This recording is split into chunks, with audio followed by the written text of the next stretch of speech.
Now that EVO 2017 is over, you can all relive the hype of what transpired through the only eyes that matter, mine. Keeping in mind that as we progress, we're only covering the things that I paid attention to because having two streams running at the same time is all my eye holes can manage like the chameleon of fighters that I am. Okay, let's do this! Day 1. The first day of EVO is always kind of a snooze fest because if you're following Street Fighter, it's nothing but pools. And you're gonna spend most of your time ignoring stream monsters claiming that Daigo got knocked out by an unknown from buttfuck nowhere, or decrying how we esports now, lamenting the good old days that are gone when nobody gave a fuck about anything but Third Strike, allowing people to walk around with an unearned sense of superiority. Also, Capcom showed off a nostalgia stage and a bunch of costumes for characters, which I'm fine with except you only had one job, Capcom, and you still fucked it up. Don't tell me it's a nostalgia costume, then give to me a Juri who looks like she's cosplaying a shitty Juri. Jesus Christ, what is this? Well, I did buy King of Fighters 14 at launch. I was quickly put off by the atrocious netcode and graphics that looked like they were rendered by a DeviantArt softcore porn mogul, which is why I was pleasantly surprised by the King of Fighters 14 top 8 gently blowing my dick off. It genuinely makes me want to play the game again when I see shit as hype as this. Disappointed.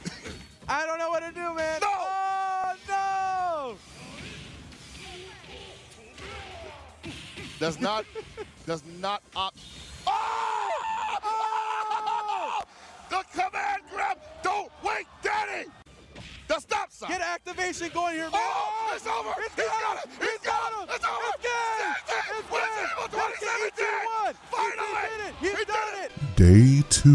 More Street Fighter V pools. Daigo got knocked out because he just can't make hard reads like he used to. Infiltration was knocked out because he stopped giving a fuck this year. Also, Smash Brothers Melee had his top 8, which probably made a lot of die-hard fans fucking angry that it wasn't on the big stage for day 3. But anyone who is genuinely upset by that can line up and throw angry words at me in the comments. Because as far as I'm concerned, Smash has no fucking business getting 2 slots at EVO every year. Third Strike is widely regarded as one of the best fighting games ever made, and that shit got dropped like it was made of cancer Nazis when Street Fighter 4 came out. So why devotees of a series that its own parent company wishes would just shut the fuck up and play ARMS, instead feel like it needs a second slot that could go to a far more deserving title blows my mind. As if that wasn't proof enough that the meta in this game is stale as fuck. Finals themselves consisted of the same 5 gods. Of Smash, everyone expected, playing the same characters everyone expected because repetition is something that Melee fans obviously thrive on. Day 3! Jesus, I only got 2 hours sleep. But it's Marvel, baby, so that's always gonna pep you right the fuck up. Probably the most surprising thing about Marvel Finals was the fact that everyone stopped using Hidden Missiles Assist for Doom and switched it to Rocks because the meta is still evolving for a game that people have been saying was dead since the first week it launched. Chris G got knocked out, who is someone I always liked since his loss to Senor Taxi, proved in his heart is filled with love of the game, and all the sex juice he scrapes off Morrigan every night in exchange for making her top tier. But he won last year anyway, so it's not like that's a big deal. Marvel Infinite got an exhibition match between Shilbo Fiend and Filipino Champ. Look, comedy is hard, you fucking try it. If I'm going to be honest, the matches didn't display nearly the level of insanity we just witnessed in the Marvel 3 finals. But that's okay because anyone who remembers the exhibition match from Marvel 3 and EVO 2010 knows it ended in a timeout. People need time to learn this shit, so let's at least give F-Champ a break. Also, they fixed Chun's god-awful face, taking her from super anime to just regular anime. Lastly, Jetter is easily the best thing about Infinite right now, which only proves that Capcom should have brought back more classic characters instead of acting as the marketing arm of the MCU. I sat through Blaze Blue in the hopes that I could make it through to Tekken before using the 4-hour block assigned to Smash, to catch up on sleep. I was surprised because it managed to turn into an interesting set, largely because Ryusei mained a weird combination of boy and real doll, which could be controlled independently of each other. I feel like this is the kind of character I might use if I actually played the game, largely because I always pick characters who make me want to hate myself. Dance break.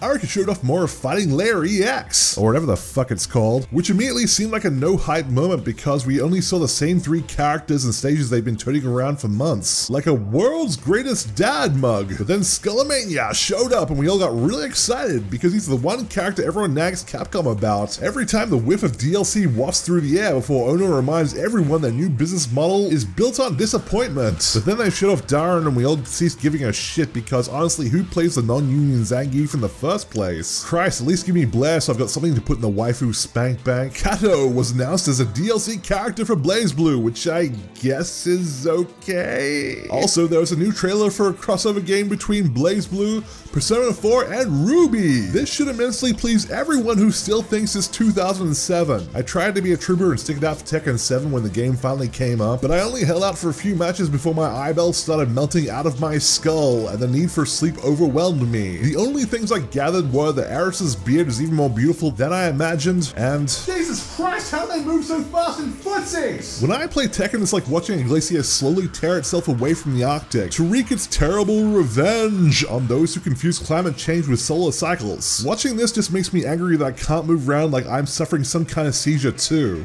What? Hi, fuck, shit, I'm awake. What? Okay, it's Grand Final Smash and I don't give a shit. Trailer time. Apparently Arxis showed off the debut of Trunks while I was unconscious, and if I'm gonna be honest, I wish I could be as hyped for this announcement as everyone else. But it's Trunks. Announcing Trunks is like announcing Ryu for Street Fighter. Of course he's gonna be there. That's basically the problem this whole game has, because anyone they announce for is either gonna feel like a, well, duh, or Christ, what were they thinking moment. I'm still gonna get it at launch, so hold off on the comment face rolling, but just know that I'm not gonna give this game a free pass just because everyone is using it as the stick to beat Capcom with. Also, we got to see Geese Howard in Tekken 7 during my journey to the 5th dimension. If you want to see my reaction to this, there's already a video on the channel, but suffice to say, for a character I gave no fucks about when I saw the news, he actually looks like a lot of fun. Finally, the main event rolls around to the Street Fighter V finals, but not before Ono appears to crush our dreams with... Jesus, what the fuck is this? Seriously, what member of the design team had a throbbing erection for muscle porn and decided this was the best time to express it?